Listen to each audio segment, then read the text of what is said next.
आज का जो हमारा टॉपिक है वह है राष्ट्रपति शासन। कि राष्ट्रपति शासन जो है वो संविधान में किस अनुच्छेद में दिया गया है और संविधान में इसके क्या लाने के उद्देश्य हैं। राष्ट्रपति शासन जो है वो कह सकते हैं कि एक प्रकार का आपातकाल है। और राष्ट्रपति शासन जो है वो क्यों लाया गया, क्यों लाया जाता है और ये क्या है और ये कब लाया जाता है, क्यों, क्या और कब, और ये राष्ट्रपति शासन जो है वो कैसे लगाया जाता है, कि किस प्रकार लगाया जाता है। इसलिए आज हम यही टॉपिक को समझने का प्रयास करते हैं।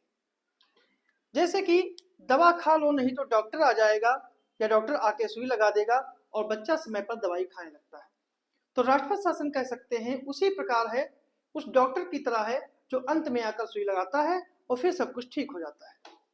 और जो राष्ट्रपति शासन है यह एक आपातकालीन प्रभाव के या आपातकालीन प्रावधान के तहत इसे लगाया जाता है। और आपातकाल के जो प्रभाव हैं, आपातकाल जो कह सकते हैं कि आपातकाल जो है वो संविधान के भाग 18 में दिए गए हैं। संविधान के भाग 18 में अनुच्छेद 352 से लेकर 360 तक आपातकालीन प्रावधानों का वर्णन है। आपातकाल का आशय की ऐसी घटना से होता है जिसमें तुरंत कार्यवाही की आवश्यकता होती है, और ऐसी स्थिति जो है वो कभी भी आ सकती है। ये व्यक्तिगत भी हो सकती है और एक राष्ट्रीय भी हो सकती है। इसलिए भारत के संविधान में आपातकालीन प्रावधानों की व्यवस्था की गई है। ये आपातकाल के प्रावधान जो है संविधान के भाग 18 में अनुच्छेद 352 से लेकर 360 तक है। संविधान में 3 प्रकार की परिस्थितियों का उल्लेख किया गया है जिनके रहते आपातकाल लगाया जा सकता है। उनमें आते हैं आर्टिकल 352, 360 और 356 और 360। इन 3 परिस्थितियों में ही भारत पर आपातकाल लगाया सकता है। अनुच्छेद 352 के तहत युद्ध, बाह्य आक्रमण, सशस्त्र विद्रोह के दौरान ही आपातकाल लगाया जा सकता है। इस प्रकार के आपातकाल को राष्ट्रीय आपातकाल कहा जाता है, जिसे नेशनल इमरजेंसी का भी इसके लिए उल्लेख करते हैं। जबकि 356 जो है वह राज्यों में संवैधानिक तंत्र के विफल हो जाए तब भी आपातकाल लगाया जा सकता है। इस प्रकार के आपातकाल को राष्ट्रपति शासन कहते हैं और इसे राज्य के आपातकाल और संवैधानिक आपातकाल भी कह दिया जाता है, लेकिन संविधान में सिर्फ राष्ट्रपति शासन का ही उल्लेख है। 360 का प्रयोग तब किया जाता है जब भारत की वित्तीय स्थायित्व अथवा साख खतरे में हो, तो उस समय भी आपातकाल लगाया जा सकता है। इस प्रकार के आपातकाल को वित्तीय आपातकाल कहते हैं। और वित्तीय आपातकाल आज तक जो है वो देश में लगा ही नहीं है, इसलिए इसके व्यवहारिक पहलुओं पर बहुत कम जानकारी उपलब्ध होती है। अब आते हैं राष्ट्रपति शासन पर, जिसमें अनुच्छेद 356 में जो दिया गया है राष्ट्रपति शासन, कि राष्ट्रपति शासन जो है वो क्या है।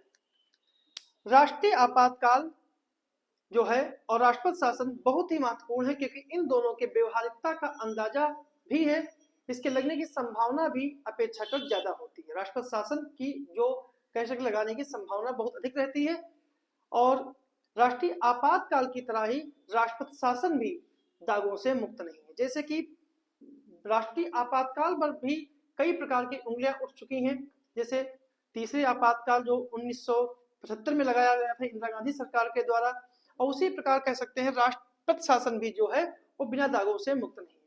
राष्ट्रीय आपातकाल जो है अभी तक केवल 3 बार लगा है, लेकिन राष्ट्रपति शासन को 100 से अधिक बार लगाया जा चुका है।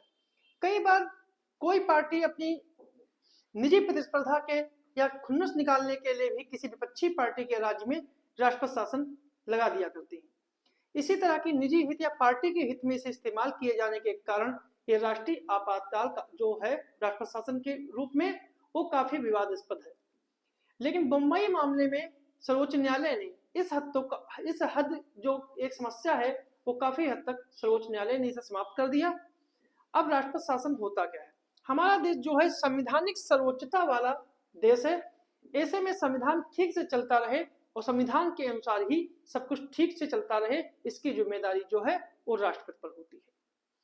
राष्ट्रपति संविधान को बचाने की शपथ भी लेते हैं, इसीलिए जब भी उसे राष्ट्रपति को जरूरत पड़ती है तो वह बचाते भी हैं।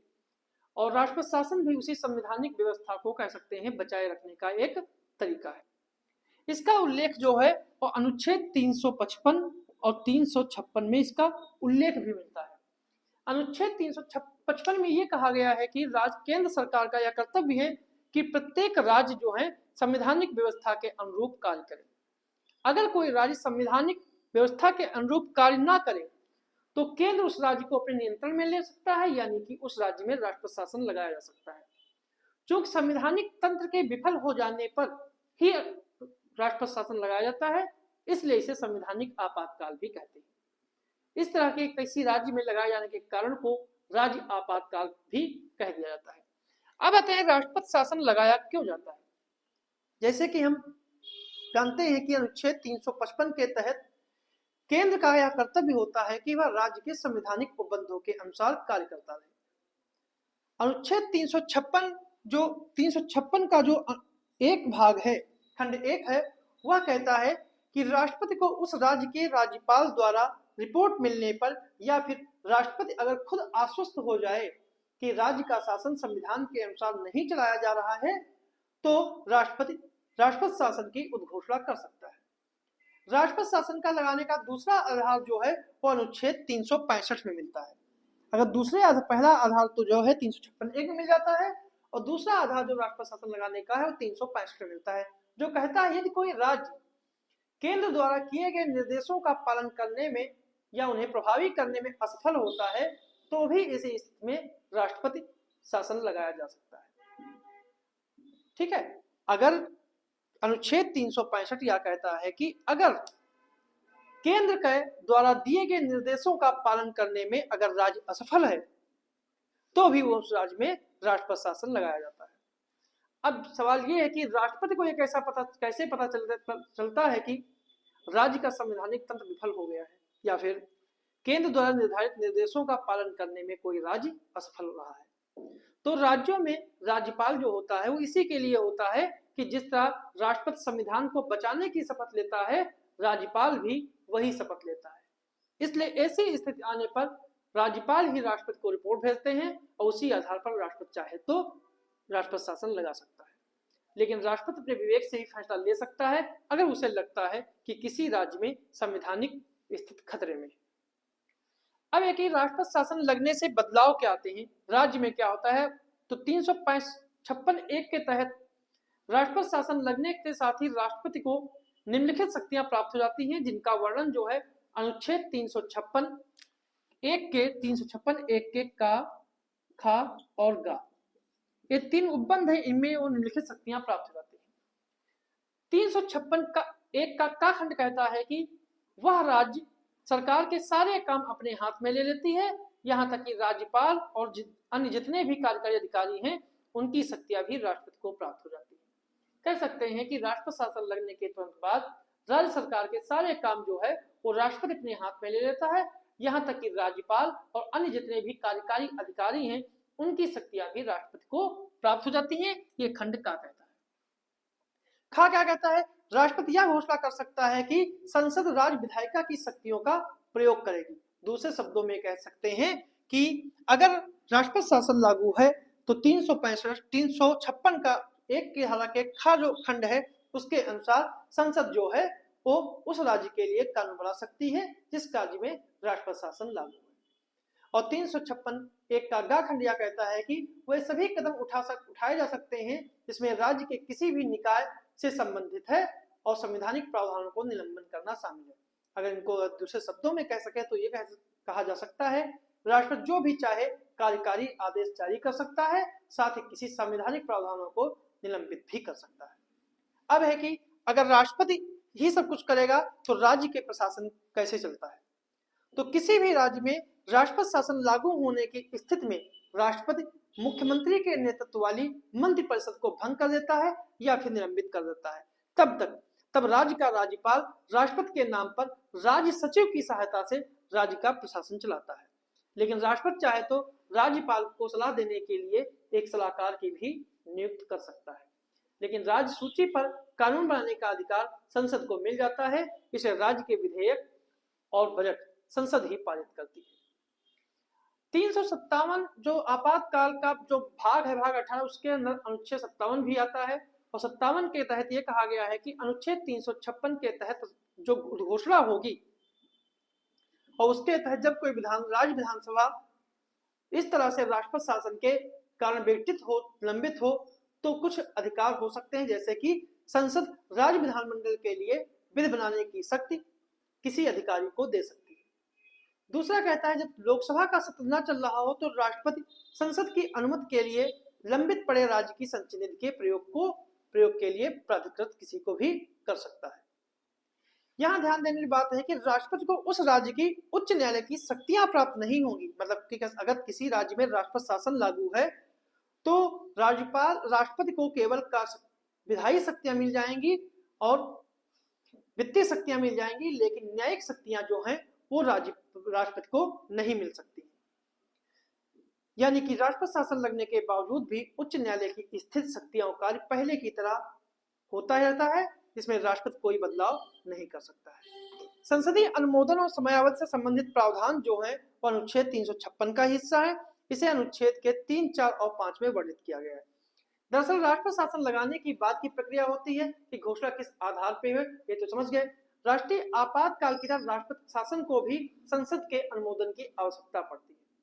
बस दोनों में अंतर यह है कि राष्ट्रपति शासन की घोषणा होने के 2 माह के भीतर संसद के दोनों सदनों से इसका अनुमोदन होना आवश्यक है। ठीक है, अगर राष्ट्रपति शासन तब जारी होता है अगर राष्ट्रपति शासन तब जारी हो जब लोकसभा का विघटन हो गया है, या फिर लोकसभा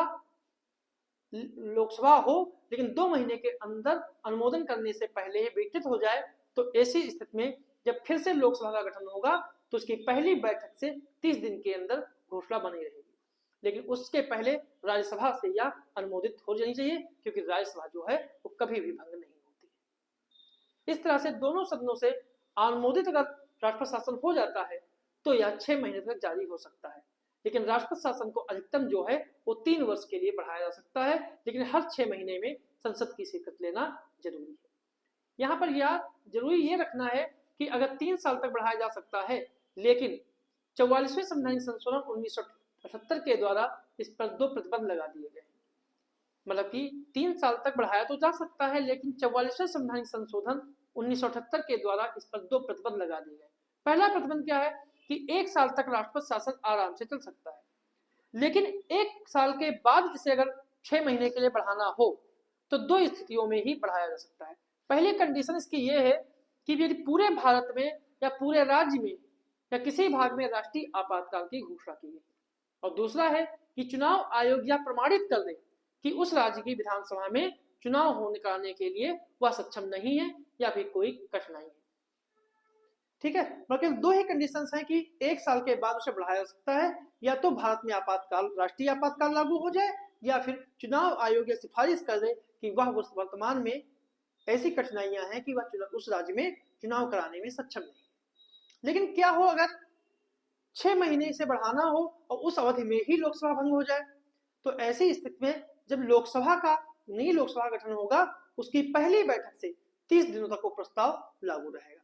अगर उसे फिर से बढ़ाना है तो उसी अवधि में उसे फिर से अनुमोदित करना होगा, लेकिन ध्यान ये रखना है कि उससे पहले वो राज्यसभा से अनुमोदित हो जाना चाहिए। जहां राष्ट्रीय आपातकाल को विशेष बहुमत की जरूरत होती है, और वहीं राष्ट्रपति शासन के लिए जो संसद में सामान्य बहुमत की जरूरत होती है। मतलब कि राष्ट्रीय आपात के लिए संसद का 2 विशेष बहुमत की आवश्यकता होगी, लेकिन राष्ट्रपति शासन के लिए विशेष बहुमत की आवश्यकता नहीं है, वह केवल सामान्य बहुमत से पारित किया जा सकता है। अब यह है कि राष्ट्रपति शासन समाप्त कैसे होगा। राष्ट्रपति शासन को समाप्त करना सबसे आसान है, क्योंकि संसद के अनुमोदन की जरूरत नहीं पड़ती है। बस राष्ट्रपति को यह घोषणा करनी पड़ती है कि अब उस राज्य में राष्ट्रपति शासन समाप्त हो गया, और उसकी घोषणा के साथ ही राष्ट्रपति शासन उस राज्य में समाप्त हो जाता है। भीमराव अंबेडकर ने संविधान सभा में अनुच्छेद 356 के बारे में कहा था कि यह एक मृतपत्र की भांति ही रहेगी, लेकिन उनकी उम्मीदों पर पानी फिर गया, क्योंकि राष्ट्रपति शासन का इस्तेमाल इतनी बार और ऐसी परिस्थितियों में हुआ कि धीरे धीरे ये विवादों या फिर व्यक्तिगत राजनीतिक हित साधनों का टूल बन गया। सबसे पहले जो राष्ट्रपति शासन था वो पंजाब राज्य में 1951 में लगाया गया था। तब से लेकर अब तक इसे लगभग 100 से अधिक बार इसका प्रयोग हो चुका है। ज्यादातर मामलों में इसे राजनीतिक स्वार्थ सिद्ध के लगाया गया, और ऐसा कहने का कारण भी है क्योंकि जब इंदिरा गांधी सरकार के द्वारा लगाया गया राष्ट्रीय आपातकाल जब 1977 में खत्म हुआ तो मोरारजी देसाई की सरकार बनी तो सरकार ने कांग्रेस शासित 9 राज्यों में राष्ट्रपति शासन लगा दिया बिना किसी ठोस वजह के। इसी तरह जब 1980 में जब कांग्रेस सत्ता में आई तो उसने भी गैर कांग्रेसी राज्यों में राष्ट्रपति शासन लगा दिया और अपना बदला ले लिया। यही नहीं, 1992 में फिर से कांग्रेस सरकार ने 3 बीजेपी शासित राज्यों में मध्य प्रदेश, हिमाचल प्रदेश और राजस्थान में इस आधार पर राष्ट्रपति शासन लगा दिया कि राज्य सरकार केंद्र द्वारा धार्मिक संगठनों पर लगाए गए प्रतिबंधों को अनुपालन करने में असमर्थ रही। दरअसल उस समय जो था राम मंदिर वाला विवाद शुरू हो चुका था और आरएसएस को प्रतिबंध कर दिया गया था और केंद्र का मानना था कि इन बीजेपी शासित राज्यों ने आरएसएस को अपने राज्य में सह दी। ऐसे में सवाल ये आता है कि क्या ये इसी तरह से मनमानी पूर्वक लगाया जा सकता है? क्या न्यायालय इसमें कुछ नहीं कर सकता? ऐसी बात नहीं थी कि 38वें संवैधानिक संशोधन 1975 के माध्यम से इंदिरा गांधी ने राष्ट्रीय आपातकाल के साथ साथ राष्ट्रपति शासन में भी न्यायालय में चुनौती देने के प्रावधान को खत्म कर दिया था। लेकिन 1978 में जब मोरारजी देसाई की सरकार आई तो सरकार ने इस प्रावधान को हटा दिया, यानी कि न्यायालय द्वारा राष्ट्रपति शासन की भी न्यायिक समीक्षा की जा सकती थी, पर ऐसा होता नहीं था। लगभग 14 वर्ष तक मनमाने तरीके से राष्ट्रपति शासन लगाने का काम चलता रहा। 1994 में जब बम्बई मामला सुप्रीम कोर्ट में पहुंचा तो राष्ट्रपति शासन को थोड़ा उत्तरदायी और तर्कपूर्ण सर्वोच्च न्यायालय ने बना दिया। बम्बई बनाम भारत संघ, बम्बई बनाम भारत संघ, यह मामला आया था 1994 में। यह मामला जो था वो 1994 में आया था। 1994 में यह बम्बई बनाम भारत जो है वो राष्ट्रपति शासन से संबंधित है। राष्ट्रीय आपातकाल की तरह राष्ट्रपति शासन भी दागमुक्त नहीं था। इस बारे में कई सारे दाग लग चुके थे और कुछ तो बड़े बेतुके ही थे। वैसे ही तब से विवादास्पद रहा है जब पहली बार राष्ट्रपति शासन लगाया गया था। पर हद तो तब हो गई जब 1978 में मोरारजी देसाई सरकार ने 9 कांग्रेस शासित राज्यों में राष्ट्रपति शासन लगा दिया। तो इसी के जवाबी कार्रवाई में 1980 में कांग्रेस ने 9 गैर कांग्रेसी सरकारों राज्यों में राष्ट्रपति शासन लगा दिया। 1988 में कर्नाटक के विधानसभा के चुनाव के बाद जनता पार्टी और लोक दल ने मिलकर जनता दल बनाया। उसके नेता चुने गए थे एस.आर. बोम्मई। वह मुख्यमंत्री बन गए और सितंबर 1988 में 13 नए सदस्यों के साथ मंत्रिमंडल का विस्तार किया। कुछ दिनों बाद एक विधायक ने राज्यपाल पी वेंकट सुब्बैया को एक पत्र सौंपा और साथ ही 19 अन्य विधायकों वाला हस्ताक्षर वाला पत्र सौंपा और समर्थन की वापसी की घोषणा की। 13 अप्रैल 1989 की बात है कि राज्यपाल ने राष्ट्रपति को पत्र लिखा और हालिया घटी घटना के मद्देनजर चूंकि अब मुख्यमंत्री एस.आर. बोम्मई के पास बहुमत नहीं रह गया, इसलिए वहां अब राष्ट्रपति शासन लगा देना चाहिए। इसके तुरंत एक दिन बाद यानी 20 अप्रैल को ही 19 में से 7 विधायकों ने ये कह दिया कि मेरे नाम पर जो पत्र दिए गए हैं वो फर्जी है, हम सब अभी भी सरकार के सपोर्ट में हैं। ऐसा होते हुए मुख्यमंत्री एस.आर. बोम्मई राज्यपाल के पास पहुंचे और उन्होंने राज्यपाल से कहा कि मुझे बहुमत साबित करने का मौका दिया जाए और यही बात उन्होंने राष्ट्रपति को भी कही कि यहाँ पर अभी राष्ट्रपति शासन न लगाया जाए बल्कि मुझे बहुमत सिद्ध करने का मौका दिया जाए। उसी दिन राज्यपाल ने भी राष्ट्रपति को एक पत्र के माध्यम से मुख्यमंत्री सदन में अपना विश्वास खो चुके हैं, इसलिए यहाँ अनुच्छेद 356(1) के तहत राष्ट्रपति शासन लगा दिया जाए। केंद्र में कांग्रेस सरकार थी और उस समय प्रधानमंत्री राजीव गांधी थे और राष्ट्रपति ज्ञानी जैल सिंह थी। उन्होंने बोम्मई सरकार को बर्खास्त करके 21 अप्रैल 1989 को राष्ट्रपति शासन लगा दिया और कांग्रेस की बहुमत वाली सरकार थी, इसलिए संसद के दोनों सदनों ने अनुमोदित भी कर दिया।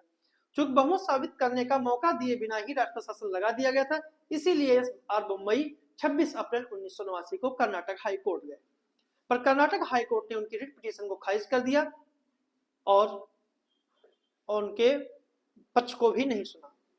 7 अगस्त 1988 को नागालैंड की सरकार को भी बर्खास्त करके वहां राष्ट्रपति शासन लगा दिया गया। 11 अप्रैल 1991 को मेघालय में राष्ट्रपति शासन लगाया गया, ठीक है, और उस समय प्रधानमंत्री चंद्रशेखर थे। इससे बड़ा एक मामला और आया। 6 दिसंबर 1992 को बाबरी मस्जिद ढहा दी गई, क्योंकि उस समय आरएसएस, विश्व हिंदू परिषद और बजरंग दल की संतृप्तता उसमें सामने आई और इस समय इन संगठनों को केंद्र सरकार के द्वारा बैन कर दिया गया। कांग्रेस शासित राज्यों में तो यह आसानी से हो गया, लेकिन मध्य प्रदेश, राजस्थान, हिमाचल प्रदेश में बीजेपी का शासन था, तो वहां तीनों संगठन पर कोई प्रतिबंध नहीं था, जहां वहां वह अपने काम अपने स्वतः करते रहे। इसलिए 15 दिसंबर 1992 को केंद्र सरकार ने इन तीनों राज्यों की सरकारों को बर्खास्त कर दिया और राजपथ लगा दिया, और कारण के रूप में कहा गया कि इन राज्यों ने केंद्र के द्वारा इन संगठनों पर लगाए गए प्रतिबंधों की अवहेलना की है, यानी कि अनुच्छेद 365 का इस्तेमाल यहां किया गया। जब ये सारे मामले सुप्रीम कोर्ट पहुंचे तो कोर्ट ने इन सभी मामलों को मिला दिया और उसे यह सार्वभौमुई बनाम भारत संघ मामला कहा गया। ढेर सारे सवाल सुप्रीम कोर्ट के पटल पर रखे गए। राष्ट्रपति द्वारा लगाया गया राष्ट्रपति शासन कहाँ तक उचित है? क्या राष्ट्रपति के पास अनुच्छेद 356 के तहत राष्ट्रपति शासन लगाने की असीम शक्ति है? क्या राष्ट्रपति द्वारा संसद द्वारा अनुमोदित करने के बाद सुप्रीम कोर्ट में चैलेंज किया जा सकता है या नहीं? 11 मार्च 1994 को